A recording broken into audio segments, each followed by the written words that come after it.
پھر ایک صحابی ہیں جن کا نام ہے جابر بن عبداللہ بن ریاب۔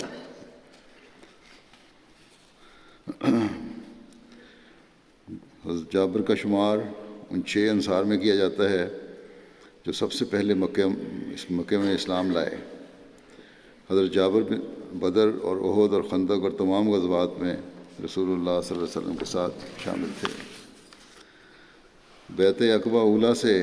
قبل انصار کے چند لوگوں کی رسول اللہ صلی اللہ علیہ وسلم سے مکے میں 6 میں انصار کے چند لوگوں کی مکے میں سے ملاقات تھی جن کی تعداد 6 تھی۔ وہ 6 اصحاب یہ تھے: اسد بن زرارہ، اوف بن حارث، رافع بن مالک بن اجلان اور قطبہ بن عامر بن حدیدہ اور عقبہ بن عامر بن نابی اور جابر بن عبداللہ بن ریاب۔ یہ سب لوگ مسلمان ہو گئے۔ جب یہ لوگ مدینے آئے تو انہوں نے مدینے والوں سے رسول اللہ صلی اللہ علیہ وسلم کا ذکر کیا۔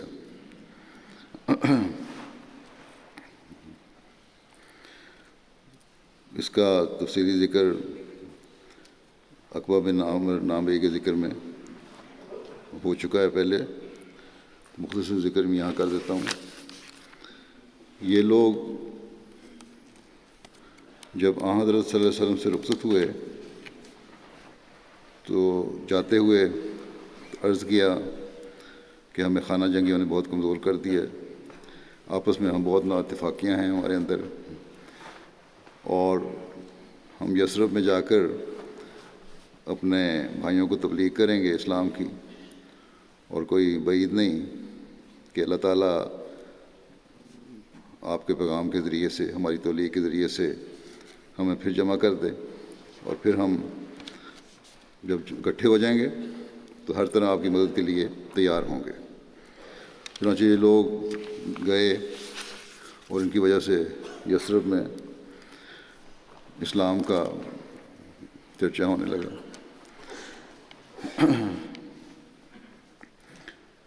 یہ سال آن حضرت صلی اللہ علیہ وسلم نے مکے میں یثرب والوں کی طرف سے ظاہری حالات اور اسباب کے لحاظ سے اس طرح گزارا جس میں خوف بھی تھا اور امید بھی تھی کہ دیکھیں یہ 6 مصدقین جو گئے ہیں، جنہوں نے بیعت کی ہے، ان کا کیا انجام ہوتا ہے؟ آیا یثرب میں بھی کوئی کامیابی ملتی ہے، کوئی امید بنتی ہے یا نہیں؟ کیونکہ باقی جگہ تو حضرت صلی اللہ علیہ وسلم کا بڑا نہ صرف انکار تھا بلکہ مخالفت بھی انتہا کو پہنچی ہوئی تھی۔ مکہ اور رؤسائے طائف حضرت صلی اللہ علیہ وسلم کے مشن کو سختی سے رد کر چکے تھے، اور دیگر قبائل بھی ان کے زیر اثر ایک ایک کر کے رد کر رہے تھے۔ تو ان کی بیعت کی وجہ سے مدینے میں ایک امید کی کرن پیدا ہوئی تھی کہ، لیکن اس کی بھی کوئی تسلی نہیں تھی۔ کون کہہ سکتا تھا کہ یہ 6 ماننے والے جن سے امید کی کرن پیدا ہوئی ہے مصیبتوں اور مشکلات کا مقابلہ کر سکیں گے اگر ان کے خلاف بھی دشمن کھڑا ہوا تو؟ بہرحال یہ گئے، انہوں نے تبلیغ کی، لیکن اس دوران میں مکے والوں کی طرف سے بھی دشمنی اور مخالفت روز بروز بڑھ رہی تھی، اور وہ لوگ اس بات پہ پر یقین تھے کہ اسلام کو مٹانے کا بھی یہی وقت ہے، کیونکہ اگر مکے سے باہر نکلنا شروع ہو گیا اور پھیلنا شروع ہو گیا تو پھر مٹانا مشکل ہوگا اسلام کو۔ اس لیے انہوں نے بھی، مکے والوں نے مخالفت اپنے پورے زوروں پر کی ہوئی تھی، لیکن اس کے باوجود حضرت صلی اللہ علیہ وسلم اور آپ کے مخلص صحابی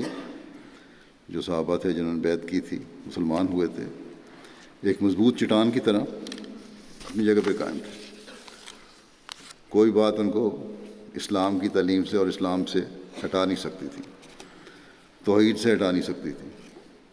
بہرحال اسلام کے لیے ایک بہت نازک وقت تھا، اور امید بھی تھی، خوف بھی تھا کہ مدینہ میں یہ لوگ گئے ہیں تو ان کے دیکھیں نتائج کیا نکلتے ہیں۔ پھر اگلے سال مدینہ سے پھر ایک وفد حج کے موقع پہ آیا، تو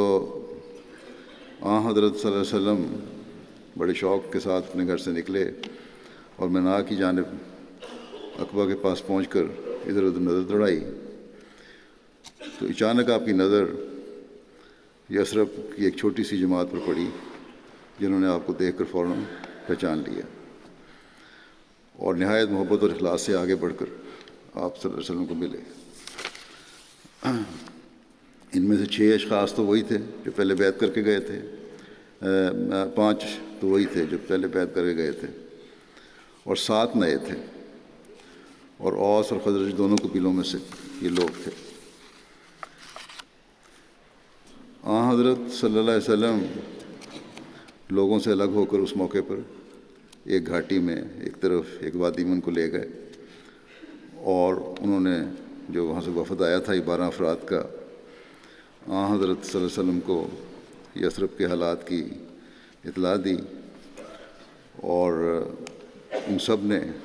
باقاعدہ حضرت صلی اللہ علیہ وسلم کے ہاتھ پر بیعت کی، اور یہی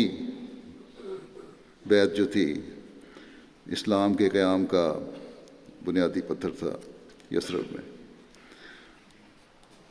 حضرت صلی اللہ علیہ وسلم نے ان سے جن الفاظ میں بیعت لی وہ یہ تھے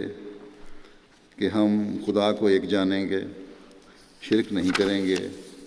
چوری نہیں کریں گے، زنا کے مرتکب نہیں ہوں گے، قتل سے باز رہیں گے، کسی پر بہتان نہیں باندھیں گے، اور ہر نیک کام میں آپ کی اطاعت کریں گے۔ بیعت کے بعد